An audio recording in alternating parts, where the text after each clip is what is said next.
In this section, we start to really dig into physics programming, and I will briefly discuss integrators here. Integrators are basically functions that update the position and velocity of a particle. Let's say at frame 0, you have a particle position 1, 1, and I'm using two-dimension coordinates in here. And you add a delta of 0.5 to 0.5 for this particle, moving it to 1.5, 1.5, you are basically integrating.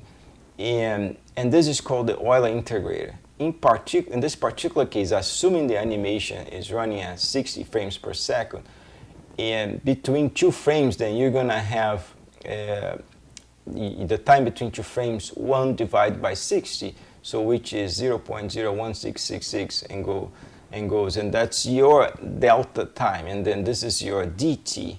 So here's the Euler integrator formula. So you can see the p prime, it's the p, the previous position, plus the velocity times the dt. Since in between frames you just add a 0.5 displacement, this was your v times dt. So your final velocity was 30 and 30.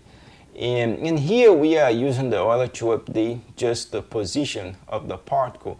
But you can use the same fashion to update the velocity of the particle. But instead now you add the acceleration times the delta step. So referring back to that code we modified, there was an update function, there was a timer object there, and it was passed as a parameter. And this is why it was there. The physics engine needs to calculate the dt from this timer object, and this is our time step. We will eventually extract the delta time between each frame from this timer object and pass it into the physics update function, so it can call its integrator to move the particles accordingly. The table here shows the common types of integrators used in physics engines. First is the Euler we will just describe, which simply adds a delta to the position and velocity. For many video games and simple simulations, the Euler is preferred because it's fast. It's basically one add and one multiply. Yet there is a problem. It's quite inaccurate and also unstable. So, meaning in some cases when you have huge acceleration updates, the inaccuracy of the Euler can lead to a complete degeneration of the simulation. Things start flying off of the screen abruptly, objects exploding, etc. That's a common issue into physics engines if you're using Euler integration for complicated simulation. Second is the Verlet Integrator, which is also simple to implement, so it's also very fast. But as opposed to the Euler, it's more stable, but however is still pretty inaccurate. In Thomas' original article, he used the Verlet Integrator for his simulation, and we will take a closer look how he implemented. And lastly is the fourth order Runge-Kutta, named after 2 German mathematicians that developed the method when they were researching numerical solutions for differential equations in the late 1800s. The Runge-Kutta 4, as known in the physics community, is accurate, it's stable, but there's a problem. It's much slower than the Euler and the Verlet because the formula requires a bunch of multiplies and adds. And remember, we're doing a very simple simulation, but these integrators are moving all the particles, and you can have scenes with thousands, maybe even millions of particles. So these things can add up and have a big hit in performance. And here's a cool song that I wrote some years ago in honor to these great mathematicians, so you will never forget the Runge-Kutta 4.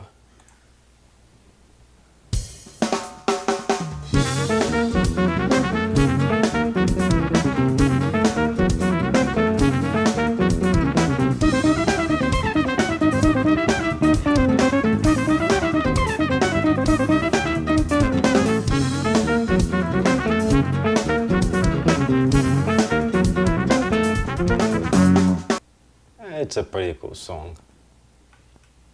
Now going back to, let me bring the laser.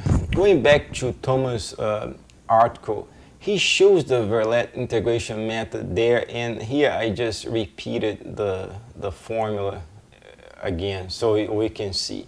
So what's interesting about the Verlet is that the position update does not take the velocity of the particle in consideration. So if you look at this form, there is no v in this equation. So it's computed based on the previous position.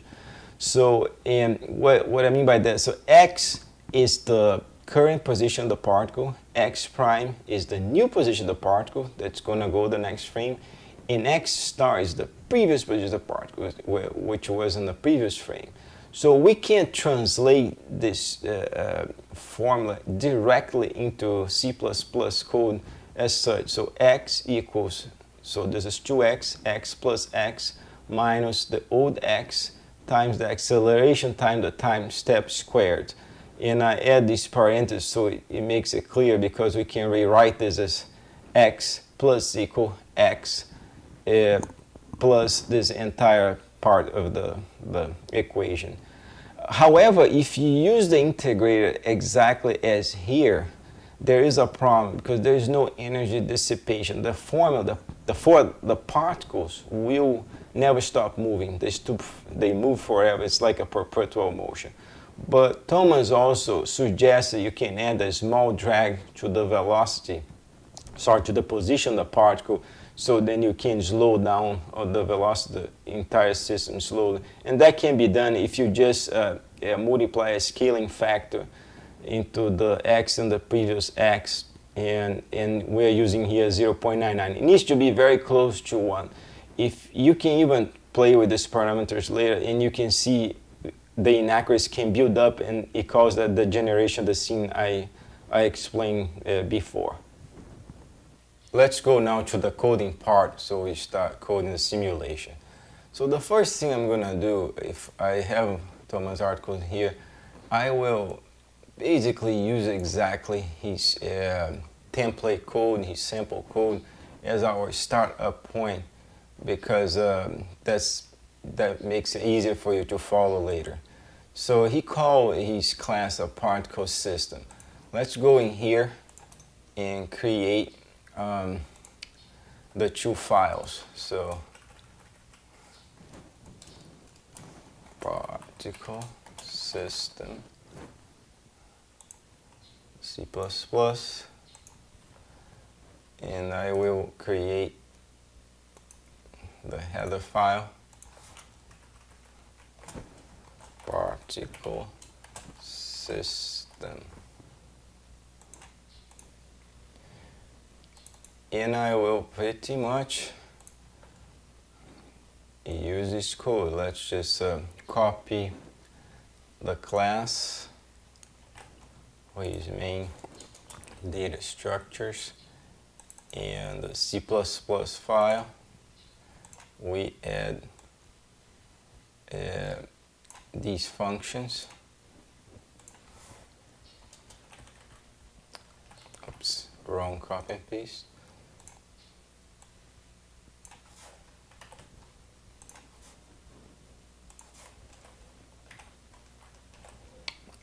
Okay, there are a few things. Now we need to start refactoring this so it looks, so it will compile for dx.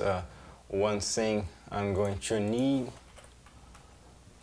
I need the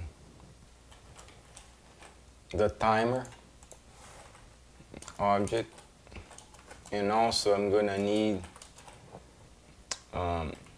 some of the DirectX math functions, and we can just include from the sample. It has this, which include DirectX.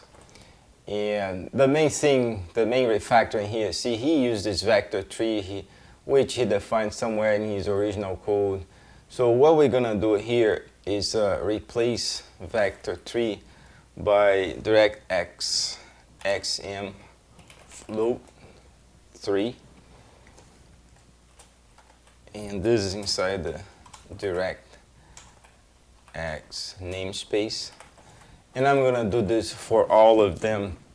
And the reality, it would have been better to use the SXM vector, which use the single instruction, multiple data, which fits nicely into high performance registers. But for sake of clarity, I will use XMFlow because it's just easier for you to follow later.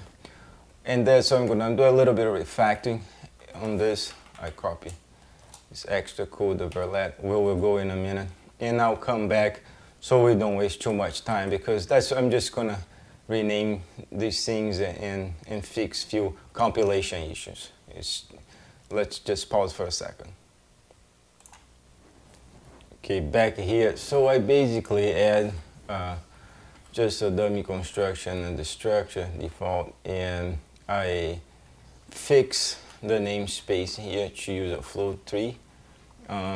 Another thing I'm going to do, he passes the time step. This is the time between 2 frames. I'm going to get rid of this, and I'm going to call the time step our update function. And in here, let me just paste the line of code. Oh, I have it, which is the timer. So let me fix this, and we will be back in here. So I will call this update.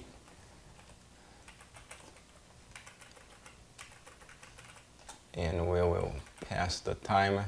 I just need to fix few things. And likewise here on the Verlet, I renamed. I put the namespace in the C++ file. So we just need to pass the float, the time, this F time step, which is the time between 2 frames. And here's the Verlet, so how he did. And basically, I don't have these overloaded operators just to do the adds and multiplies with vectors.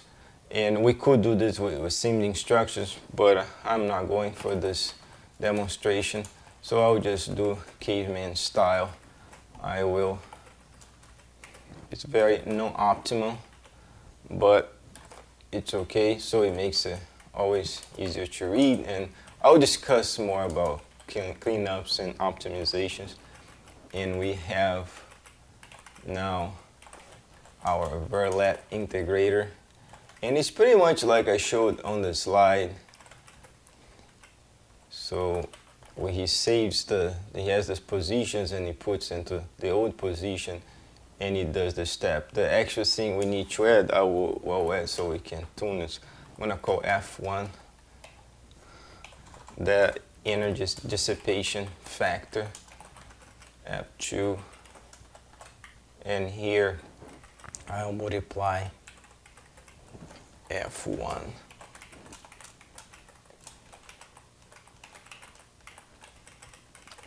and F2 so the system doesn't move forever. So I have still to do a few minor fixes. Oh, well, there's an extra thing I want to talk about.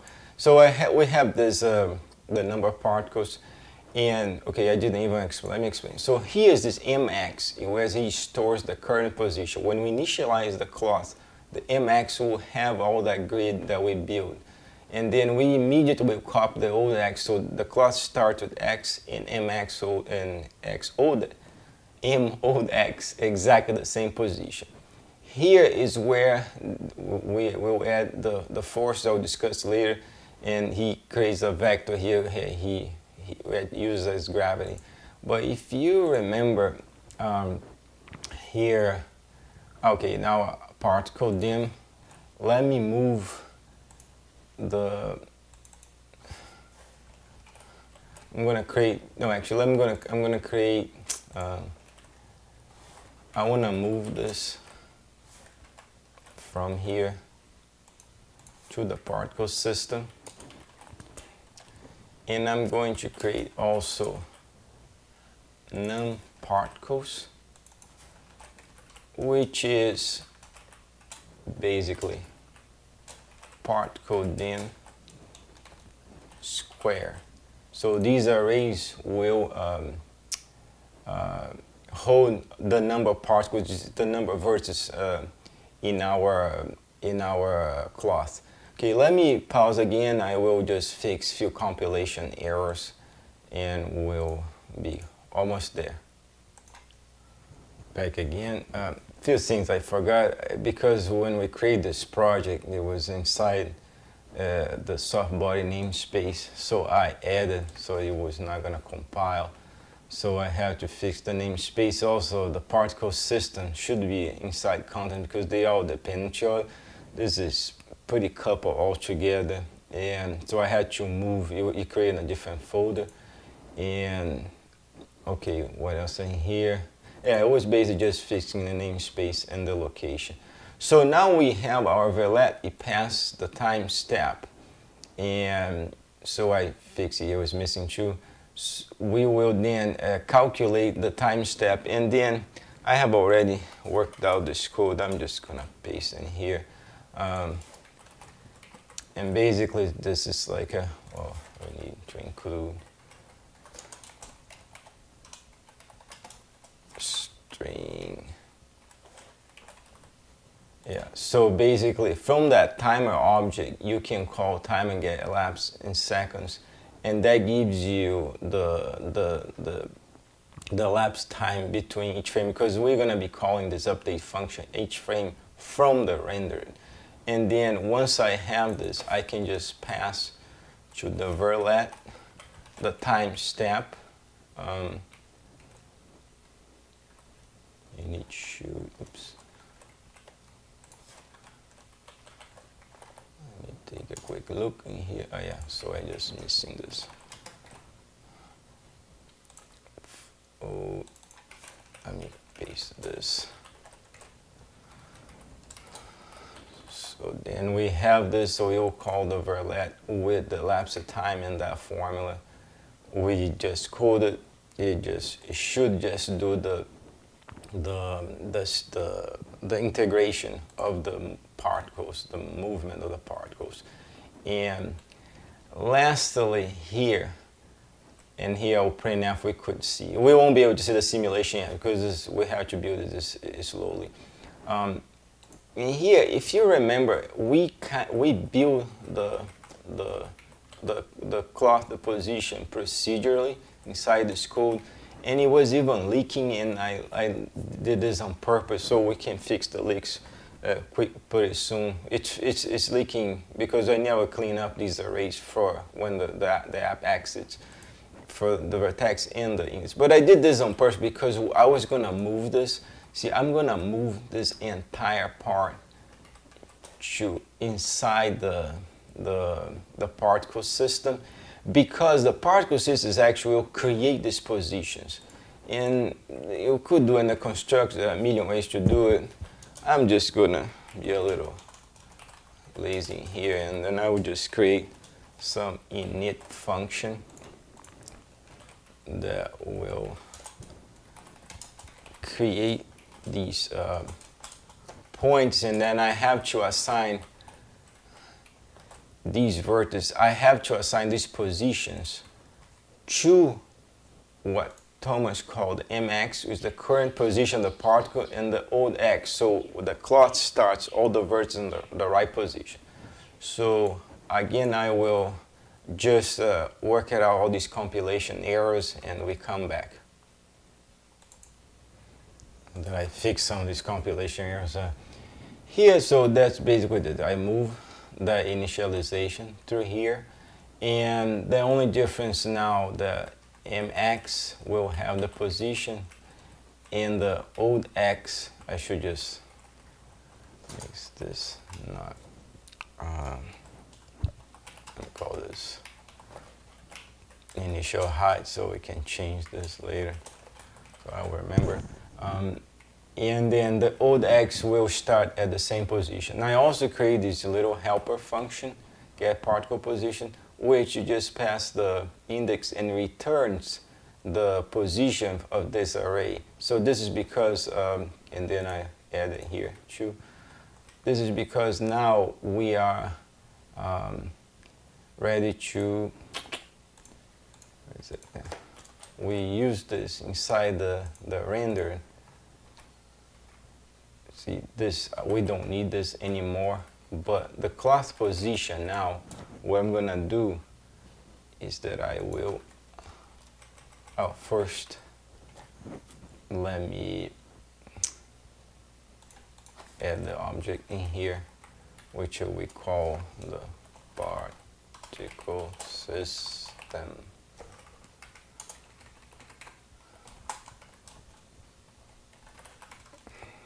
You can see that my typing is really bad. I type with 2 fingers, so never really learned how to type. So we have our particle system, and I'm going to, we don't need this anymore. I'm going to initialize and create the, so now the MX inside the data structure has all the positions, and then basically here, instead of calculating the position procedurally, I will do this, get particle position, and I'll pass the index, and that would fill out the vertex array with the position information, and that will take care of this. And let me see if it compiles. There's still a few issues in here. Let me address them and pause again. There were a few issues. First, I forgot to add the public here, so it wasn't fine, the constructor and the destructor. I fixed this. So now we can add a few things, see if you can see some stuff. Basically, the first thing I will go in here and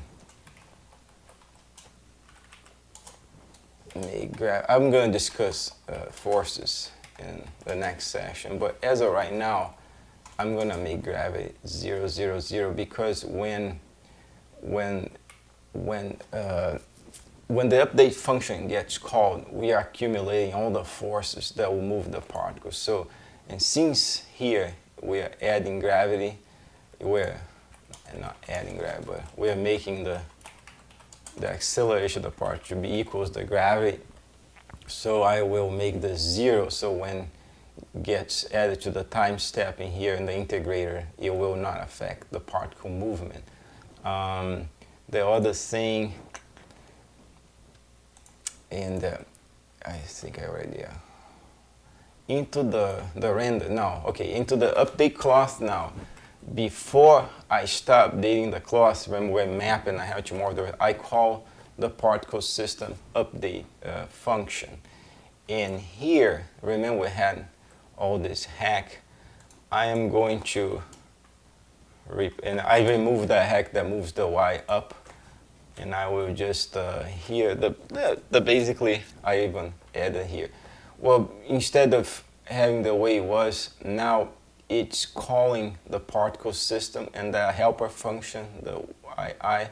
So it gives me the position and copies back to the vertex position. And this will be copied back to GPU. This memory copy is totally unnecessary. Move this. Because we could just do this loop directly into this pointer. But I'm just leaving, not remove, but rework this later. Double memory copy. And that way, yeah, you can just insert the particles position directly into this mapped memory.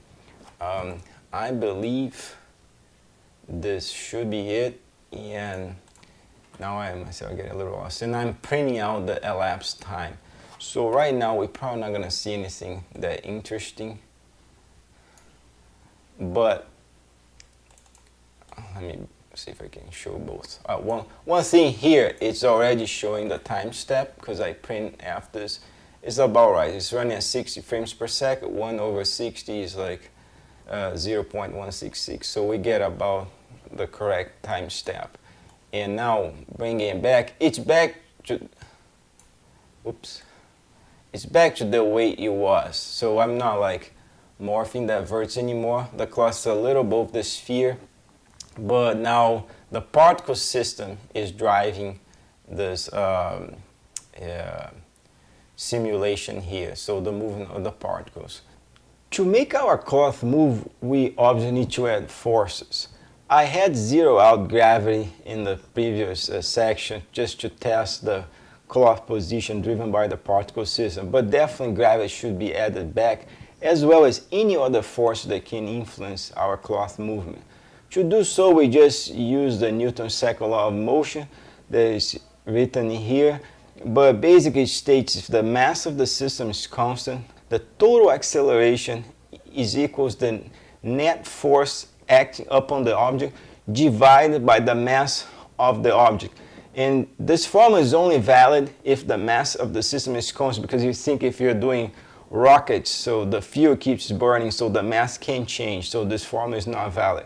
This is a common mistake when we are just trying to create simulations. So this is only if the mass is constant. So then it's simple. If we make the mass of our particles 1, we can just simply assign the acceleration, the force to the acceleration of the system, and that's exactly what Thomas did here. And obviously, if you want to add more forces, we can keep adding all the force that influence that particle and assign it back to acceleration. And the net force will be the total force will be all the sum of all the vectors. It's actually intuitive to think that the total force, the sum of all the force, because this is just a resulting vector. But if you are mathematically inclined, you can check out the Lambert's principle, which does more a formal generalization of this formula. Back to our code here, so I had zero out the gravity, but we can apply a small amount of gravity. Let's make y minus equals 1, and so to test it. And also we have these rotations. The scene has these rotations, but we don't really need to keep just from the original sample.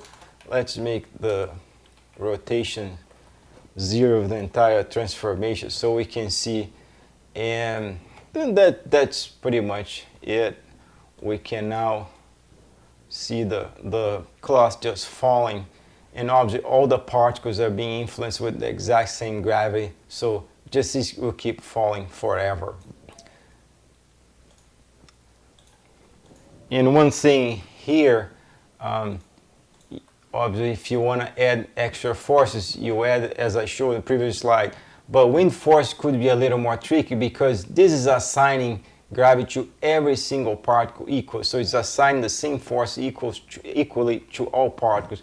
With wind forces, things can change. You can have certain particles being influenced for more force and less force. So things can get complicated, and you can start working out a better solution. So if you want your simulation to look more realistic. Let's now talk about solvers. If I were to define them into the language of physics-based animation, I would say they are methods to resolve interactions between objects in a realistic manner, and the outcome can have multiple solutions. So if you think about the motion of our particles, although the Verlet Integrator made them move realistically, they are not interacting with each other at all. Let's say if I pin one particle by forcing it to stay at a fixed position, the rest will keep moving, and that's really not how a cloth behaves. In most cases, the motion of objects or particles are constrained, either because they collide with something, they went too far, or they rotated too much.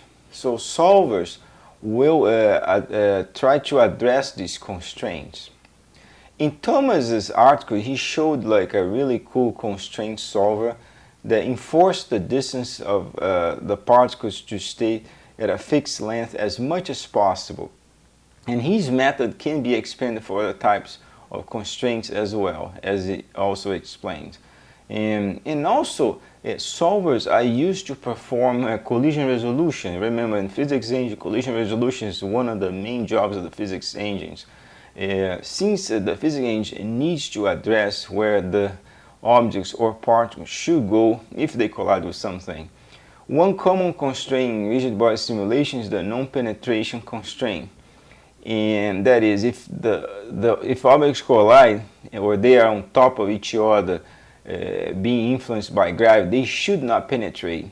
Physics engines that do rigid body simulation, they use some of them, they use the LPC, the linear complementary problem method, to compute the contact forces as part of their solver to resolve the interpenetration.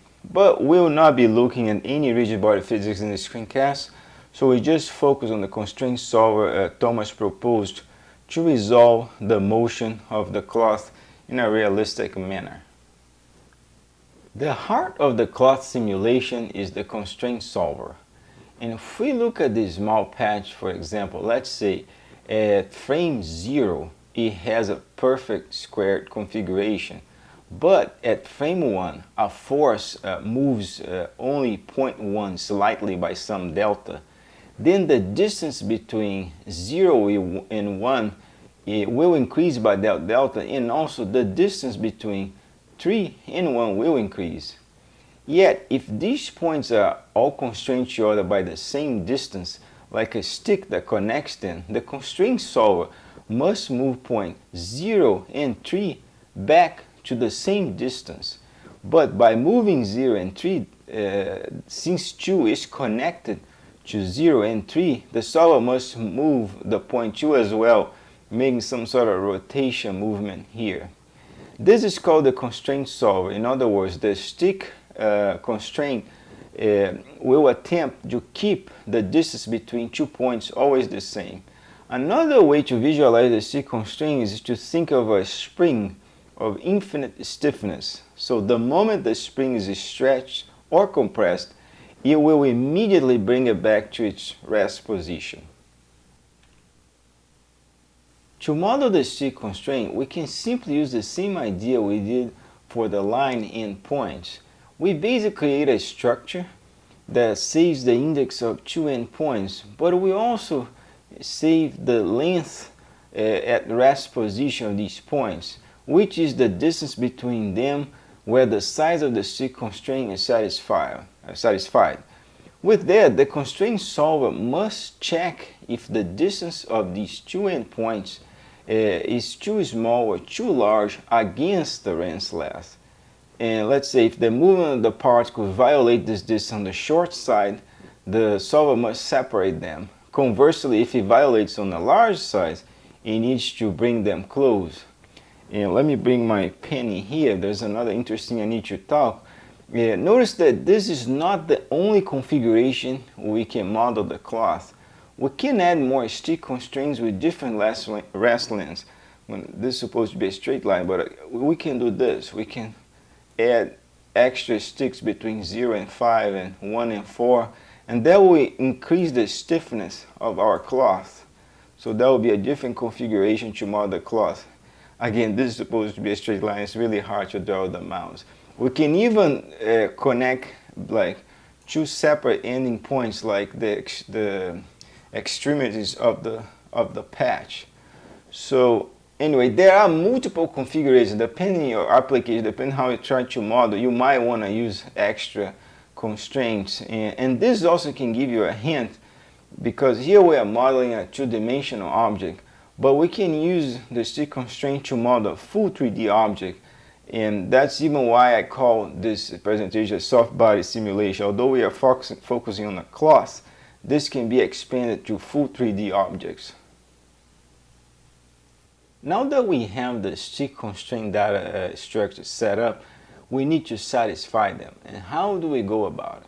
There are 2 parts of it. First, we need to check the current distance of the particles and bring them closer apart if they violate the rest length of the stick, exactly like a spring of infinite stiffness like we discussed before. To do so, I will borrow again Thomas' pictures and his code, and it's pretty cool the way he did it because there are not even branches.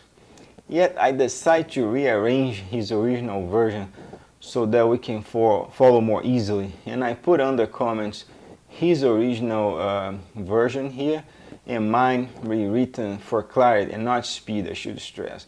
But in the final implementation I will use his original code. First, we compute the delta vector in between these two endpoints of the stick and its distance using the dot product of the square root. So if we think of these are the two endpoints, we just subtract them, we get this delta vector. And this delta length here, square root of the dot product by itself, is basically the distance between 2 points from our linear algebra math, but using the length of this vector. Now we need to compute what is the distance necessary to bring these points back to rest position. And let's say if they were too far apart, and let's say we need to bring them close back to this correct distance, and for instance, let's say after the integration step the distance between them is 15 but the rest distance is 10, we want to subtract these values and divide them by 2, because 15 minus 10 is 5. So we want to move 2.5 units for each of these endpoints in that direction, the delta vector, so that 15 distance becomes 10 again. So, and that's basically the first thing we do here. We create the normalized version of this vector, because when we subtract it's not normalized, because we just want this direction. And that's the difference. Here is the delta length minus the rest length, is exactly explained. In our case, 10 minus 15, 5 divided by 2, I here multiply by 0.5, that's 2.5. And then with the normalized vector in that distance, I simply add and subtract from these points this delta, and we'll move them back to this position. And that would work even if it's too small, because then this number here is going to be negative, and they will push them apart. So if you look at this his original code, is identical what I explained.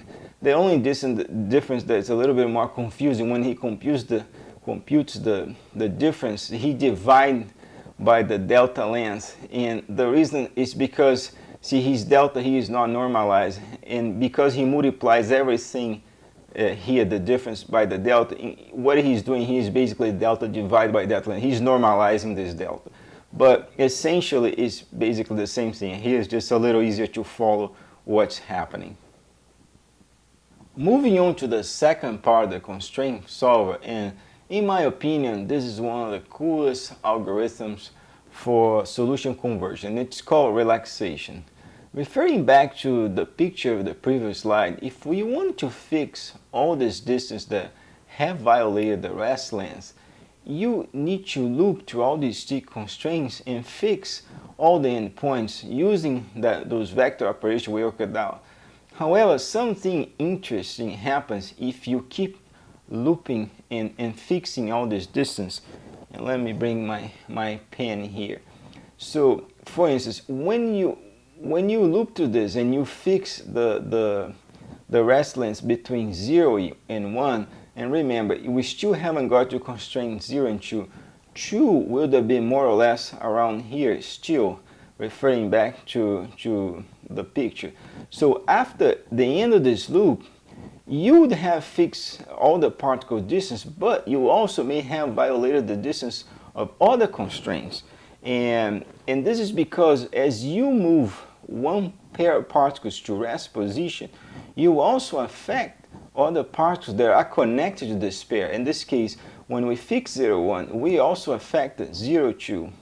Yet, if you run it again a second time through to fix all the distance again, the interesting is that it will eventually converge to a solution where all the particles as close as they can to the rest length. And this is exactly one, and that's the ideal relaxations.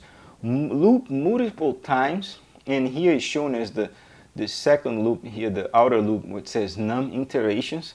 You loop multiple times to try to converge to a solution. And I should stress, not the only one, because there can be many configurations where all these particles can satisfy the strict constraint in our case. Furthermore, the more you iterate, the stiffer the cloth gets. In other words, with few iterations here, the cloth is very soft. But as you increase the number of iterations, the cloth will start to look more like an aluminum sheet or a soft steel plate.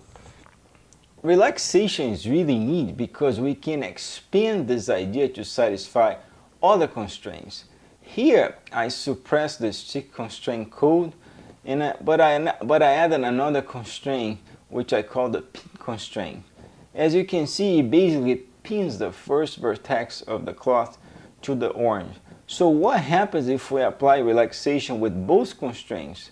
Well, it will try to satisfy both. So basically the cloth will fall due to the gravity that we are applying to all the points, but you will keep its grid configuration because of the stick constraint that I suppressed the code, but it's still running. But it will also be pinned at the position 0, 0, 0, assuming the cloth start at the orange. So what happens is that as the cloth falls, all the vertices fall, they will make the cloth close down, but also it will start closing because one of the vertices cannot move. So and you can keep adding more constraints, more and more types of constraints to your soft body, allowing to have different behaviors depending what you're trying to model. That makes relaxation a really powerful method to solve, in our case, the constraints of a soft body. It is indeed very flexible and very simple to implement. Let's now implement the heart of the simulation. So I'm gonna go in copy and paste mode to save time and also to avoid my bad typing. So the first thing we're gonna do, remember we didn't have this because when we copy Thomas' code. So I'm gonna go back to his article and I'm just gonna use again his pseudocode, and we do the small fixes in here. And this is trying to satisfy here the stick constraint. So the first thing we did this, and now let's build the structures we need. So and then I will just paste in here. This is how our stick constraint is going to look like. You will have the index for each particle, but I decide not to put the rest length in here because all the sticks will have the same rest length. So we need then now to fix here. Before we had just the number of particles, and we will create now a new constant, which is the number of iterations, like he did in here. And then we will, because how we're going to store this, there are multiple ways. You can use arrays, whatever. I am going to use an STL vector. It will be a vector of these structures here. And so the code we need, and I am again copy and pasting mode in here because I already worked out this code, so we save time. Basically we'll have just it's just an array of resizable array of stick constraints, and we'll allocate this, and the rest length, Thomas' original structure, he put it here because you can have different configurations like I showed in the slides, but now we're in simplicity mode as well. All the rest length is going to be the same for all the stick constraints I put outside of the data structure. And now let's build these constraints. In the way we're going to be building this, and do you remember here how we build the horizontal lines, the vertical lines index for the render to render lines? We'll use exactly the same code, just slightly modified. And we will add it here. So here I build the vertices. Now build stick constraints. And they are basically, let me paste, and you see the similarity of the code is very similar the way we build the indexes. Same thing, but I add also this edge constraint, and I'll get to it. What the edge constraint is doing is saving the position of when the clock starts at one edge on the X direction of the cloth, and I'll get this in a minute. But the way I did, very similar. Basically, we allocate the data structure. We get the index, which is exactly the same way we did in here. The similarities should tell you. And then we create the stick constraint, and we insert that into the resizable array. So we did this for the horizontal sticks and the vertical sticks. And again, you can work out this one loop. So I'm just doing this to make it easier to follow and for clarity. Now we have our stick constraint data structures built, and I also create this edge constraint. We just save the position of one edge when the particle starts. So now back to this part of the code in here where he does the relaxation. Let's just fix this. It was the way he did it was just hard coded in here. So I'm using STLs. I'm just going to change this to an STL. And here is just how he grabs the two endpoints of each constraint. So in our case, because I'm using STLs, I will even comment out this code so you know.